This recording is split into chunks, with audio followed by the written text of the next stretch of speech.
Smart chilli powder అన్ని రకాల వంటలకు పచ్చళ్లకు సరైన chilli powder. No colour, no chemicals.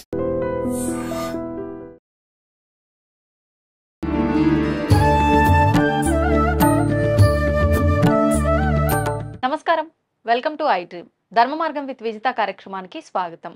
ప్రస్తుతం మనతో పాటు ఉన్నారు ప్రముఖ ఆధ్యాత్మికవేత్త, విశ్వ నియమాల ప్రచారకురాలు లక్కరాజు నిర్మలమ్మ గారి. ప్రముఖతో మాట్లాడి మరిన్ని విషయాలు తెలుసుకుందాం. అమ్మ నమస్తే. నమస్తే. ఏదో తీసుకొచ్చింటావు. ఏం లేదు, ఇప్పుడు చాలా మంచి విషయం మాట్లాడబోతున్నాము. తప్పకుండా. మనకు ఇప్పుడు శ్రావణ మాసం ఆల్రెడీ అయిపోవచ్చింది. నెక్స్ట్ మనం భాద్రపద మాసంలో అడుగు పెట్టబోతున్నాం. భాద్రపద మాసం అంటే వినాయక చవితి అందరికీ గుర్తొచ్చేది. మరి వినాయక చవితి ఇప్పుడు జరుపుకుంటున్న విధానం కనుక చూస్తే రంగురంగుల వినాయక విగ్రహాలు, ఆడంబరాలు, ఇవి తప్ప అక్కడ భక్తి కనిపించే విధానం చాలా తక్కువగా ఉంది. అసలు వినాయక చవితి పండుగని ఎటువంటి విగ్రహం పెట్టి ఆరాధన చేయాలి, ఏ రకంగా జరుపుకోవాలి, దాని గురించి వివరించండి. దాంతో పాటు మీరంటున్న ఈ విశ్వ నియమాలకి వినాయక చవితికి సంబంధం ఏమైనా ఉందా? చాలా చాలా అసలు మూల పూజ అని అంటారు. ఫస్ట్ వినాయకుడికి పూజిస్తేనే వివాహం చేస్తారు.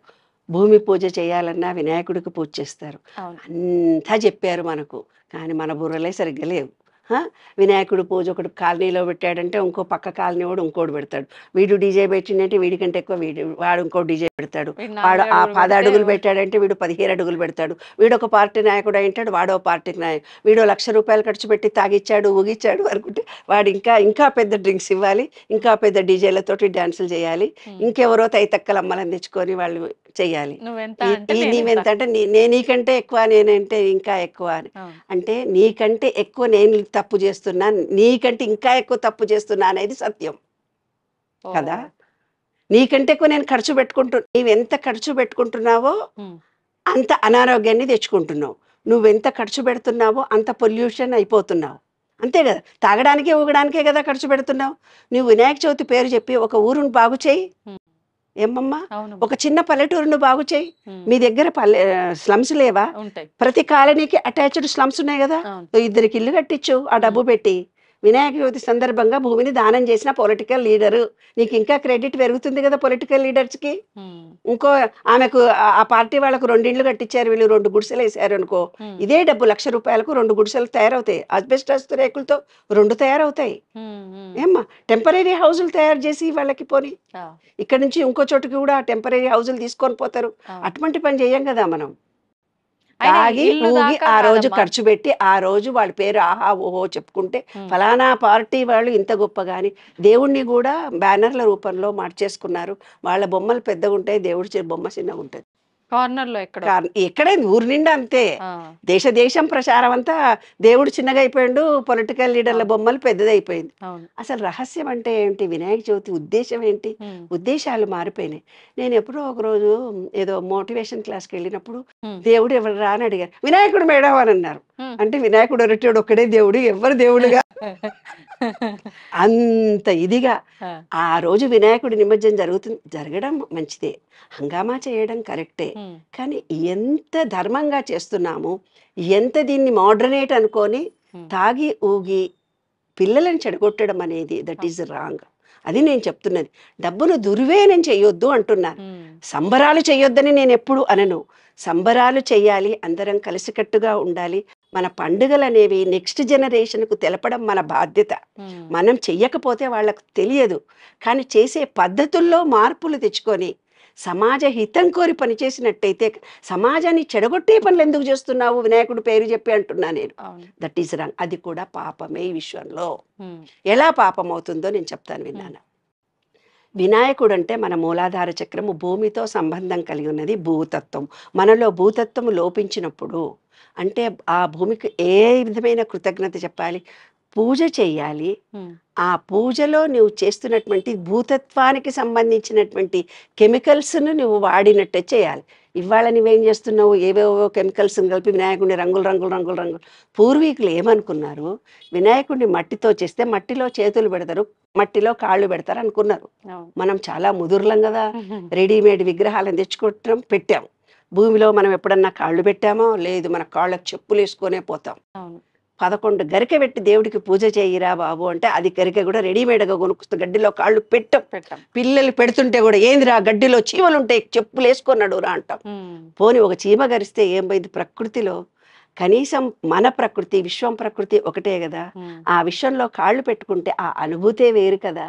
ఎనడన్నా ఈ వినాయక చవితి చేసే వాళ్ళు ఎవరన్నా ఆ గ్రీనరీలో చేసి కాళ్ళు పెట్టి చూడండి, ఆ అనుభూతి, ఆ ప్రకృతి పులకరించిపోతుంది. మీ శరీరంలో ఉండే ఎంజైమ్స్ అందరూ పాజిటివ్ ఎనర్జీతో వస్తాయే. అటువంటి మంచి పని చేసి గ్రీనరీలో కాళ్ళు పెట్టారు కదా. ఆ డీజేలు ఏమ్మా, టెలిఫోన్ వైర్లు, కరెంటు వైర్లు టక్కటక్క కట్ చేసేసి ఓ అని పరిగెత్తుకుంటూ వెళ్ళిపోతుంటారు కదా. ఇంకా వేసేది కోలాటాలు పాటలు కాదు, ఆ పాటలు వేరు, ఆ డాన్సులు వేరు. అంటే మన సంస్కృతి సంప్రదాయాలని ఎక్కడి దాకా తీసుకెళ్తున్నాము, ఏ రూట్లో తీసుకెళ్తున్నాం అనేది గమనించుకోవాలి ప్రతి ఒక్కళ్ళు కూడా. పొలిటికల్ లీడర్లకు మన సంస్కృతి సంప్రదాయాలను డెవలప్ చేయడం వరకే వాడికి అర్హత, కానీ చెడుకొట్టినప్పుడు ఇప్పుడు వినాయక చవితి చేసిన దానికంటే పాపం ఎక్కువ వీళ్ళు పొందుతున్నారు. అదే విశ్వ నియమము, విశ్వ రహస్యం. అదే తెలుసుకోవాల్సిన విషయం. ప్రతి వాడు తెలియకుండానే ఇక్కడ పర్యావరణాన్ని కూడా కాలుష్యం చేస్తున్నారు. పర్యావరణాన్ని కాలుష్యం చేస్తున్నారంటే తాగి ఊగడం ఒకటి, సీసాలు పడేయడం ఒకటి, మైక్ సెట్లలో ఒకటి, పిల్లలకు చదువులకు బాకుండా డింగ్ డింగ్ చెయ్యాలి. నాకు డీజేతో నేను కూడా డాన్స్ చేస్తా, నాకు ఇష్టం లేదని కాదు. We have enjoy. అది న్యూ ఇయర్ డే అనుకో, బర్త్డే అనుకో, ఇట్ ఈస్ డిఫరెంట్. చేసిందంతా తప్పని నేను ఎప్పుడు అనను. మ్యారేజ్ అనుకో, బారాతలో వెళ్ళినప్పుడు వాళ్ళు ఇష్టం వచ్చిన పాటలు పెట్టుకొని తాగండి, ఊగండి, ఎగరండి. ఇది వినాయక చవితి. దాని అంతరార్థం ఎందుకు పెట్టారు పెద్దవాళ్ళు తెలుసుకోవాల్సినటువంటి బాధ్యత ఈనాటి తరానికి కూడా ఉంది. మనకు చెప్పాల్సినటువంటి బాధ్యత పెద్దవాళ్ళుగా మనకు ఉంది. కాబట్టి నేను చెప్తున్నాను, మూలాధారం అంటే భూమి. భూమి అంటే మట్టిలో చేతులు పెట్టుకొని, మట్టితో అనుబంధం లేకపోతేనే బొక్కలు అరిగిపోతాయి, కండరాలు వీక్ అయిపోతాయి, స్థిర నిర్ణయ శక్తి ఉండదు, జుట్టు ఊడిపోతుంది, పళ్ళు ఊడిపోతాయి. అర్థమైందా నాన్న? ఎప్పుడైతే మూలాధారము క్లోజ్ అయిందో తెలవడానికి వాళ్ళ దగ్గరకు పోతే చెమట వాసన వస్తుంది, నోట్లో నుంచి వాసన వస్తుంటది, ఏమ్మా ఆ చంకల నుంచి వాసన వస్తుంటది. ఎప్పుడైతే ఇలా వాసన వస్తుందో వాళ్ళ మూలాధార చక్రం క్లోజ్ అయినట్టు లెక్కనే. అది నాన్న. కాబట్టి మూలాధార చక్రం యాక్టివేషన్ కావడానికి మట్టితో మన శరీరానికి అనుబంధం ఉండాలి. మట్టిలో రోజు 10 నిమిషాలు నడవండి, కాళ్ళకు చెప్పులు లేకుండా. గరిక 11 వేయమని వినాయకుడి చవితిలో ప్రాధాన్యత ఇచ్చింది ఎందుకు? గరిక అనేది మీరు ఎంత కొట్టి పడేసినా మళ్ళీ పెరుగుతుంది చూడన్న. ఏ నాన్న, నువ్వు గడ్డిని పెంచక్కర్లేదు, ఉట్టిగా మట్టిలో నీళ్లు పోయగానే కూడా అదంతలదే వచ్చింది. అంత స్థిరమైనది ఈ సృష్టిలో ఇంకా ఏదీ లేదు గరిక. మా అమ్మమ్మ వాళ్ళు పూర్వం చెప్పేవాళ్ళు, చుట్టాలు వస్తే ఏం ఉండేవి కాకపోతే దబదబ గరిక పెంచుకొచ్చి పచ్చడి చేసి పెట్టేవాళ్ళట. మరి పూర్వకాలం కూరగాయలు ఆన్లైనా, ఇవాళ అట్లాగనా? పొలాల్లో ఉంటేనే, పొలాల్లో మొగుడు ఎప్పుడో వెళ్ళిపోయింటాడు, వాళ్ళ ఇంటికి ఎవరో చుట్టాలు వచ్చింటారు, మరి వాళ్ళకి ఏదైనా చేసి పెట్టాలి కదా. లేదని అనకూడదు కదా ఇంట్లో. మా ఇంట్లో ఏం లేవు వాళ్ళ అని అనకూడదు. ఏం చేయాలి? అప్పటికి ఇంట్లో ఉన్న దొండకాయలో లేదంటే చింతకాయలో ఏదో ఒకటి గడ్డి తీసి పచ్చడి చేసి పెట్టేవాళ్ళు. అంత గొప్పదన్నమాట గరిక. గరికలో గనక మీరు రోజు 10 నిమిషాలు కాళ్ళు పెడితే మీ మూలాధార చక్రము, హార్ట్ చక్ర ఓపెన్ అవుతుంది. అందుకే వినాయకుడికి చేసే 11 ద్రవ్యాలు, ఆకులు, అలాలు, ఇవన్నీ కూడా 21 పత్రి ఏదైతే ఉందో అవన్నీ కూడా మన ఎనర్జీ లెవెల్స్, మనలో ఉన్నటువంటి బాడీలో ఉన్న ఎనర్జీ లెవెల్స్ని ఇంక్రీజ్ చేయడానికి మనం అన్ని చెట్లల్లో చేతులు పెట్టి మంచిగా వాసన చూసి అవి ముట్టుకొని దేవుడికి వేసినప్పుడు ఆ ఎనర్జీ మనకు వస్తుంది. ఆ 21 రకాలైన పత్రాలలోని సుగంధమైన వాసన, ఆ చెట్లను మనం తాకినప్పుడు దాని నుంచి వచ్చే ఎనర్జీ లెవెల్స్ మనకు వస్తాయి. మళ్ళీ పూజ అయిన తర్వాత నీళ్ళల్లో వేసినప్పుడు నీరు బురద అయిపోయిన దాన్ని ప్యూరిఫై చేస్తుంది ఆ వాటర్, ఆ ఊరు చెరువు నీళ్ళని. అందుకని ఏదో 1, 2 పెట్టుకోమన్నారు, కానీ ఇదంతా చేసి చెరువులు కుంటలు ముడిగిపోయిన వినాయకుళ్ళని పెట్టి చెరువులు కుంటలు ముడిగిపోయేటంత మట్టి తీసుకొని వచ్చి, రంగులు తీసుకొని వచ్చి, మళ్ళీ ఆ రంగు నీళ్లతో ఉన్నటువంటిది పక్షులు తాగినా చచ్చిపోతాయి తెలుసా నాన్న. ఆ నీళ్లలో అన్నీ వేస్తాం, బాగానే ఉంది. ఆ రంగులు తయారు చేసినటువంటి మట్టితో వేసినటువంటి ఆ నీళ్లు తాగితే పక్షులు కూడా చచ్చిపోతాయి. మరి ఇవన్నీ కూడా ఆలోచించాలి కదా. పర్యావరణం లేకపోతే మనం లేం కదా. కాబట్టి వినాయక చవితి అనేది మట్టితో సంబంధం, మనకు సంబంధము, గడ్డితో సంబంధము, మన శరీరానికి సంబంధము, ప్రకృతితో సంబంధము, మనతో సంబంధము. ఖచ్చితంగా చేయాలి వినాయక చవితి. వినాయక చవితి నాడు ఏ కోరిక తీరలేదనుకో నాన్న, ఒకళ్ళకి పిల్లలు పుట్టలేదనుకో తల్లి, ఆ వినాయకుడి పూజలంతరము ఆ వినాయకుడిని మూట కట్టి అల్మారలో పెట్టేసి మా పిల్లలకు పెళ్ళిళ్ళు అయిన తర్వాతనే నిన్ను ఓపెన్ చేసి నీళ్ళల్లో వేస్తాను, లేకపోతే నిన్ను ఇక్కడే పెడతానని నీళ్ళల్లో వేయకుండా మూట కట్టి అల్మారాలో కనుక పెట్టుకుంటే పిల్లలకు వివాహాలు జరుగుతాయి. అవునమ్మా. అయితే మా బాబాయికి తర్వాత ఒక కొడుకు తర్వాత మళ్ళీ ఆడపిల్లల తర్వాత మగ పిల్లలు పుట్టకపోతే పిల్లలు పుడితేనే నేను నిన్ను వినాయకుడిని ఆ మూట కట్టి అల్మారాలో పెడితే పుట్టిన అబ్బాయికి వినాయకరావు అని పేరు పెట్టారు. అలా పిల్లలు పుడతారు. నాన్న పొలం పంచాయతీలు అవుతుంటేది, పొలాల మధ్య పంచాయతీలు అవుతుంటాయి. ఆ సంవత్సరం నేను నేను నిన్ను నీళ్ళల్లో వెయ్యను. ఏదైనా కోరిక కావాలి అన్నప్పుడు వినాయక చవితి తర్వాత వినాయకుడిని నిమజ్జనం చేయకుండా ఉంచితే మీ కోరికలు ఫలిస్తాయి.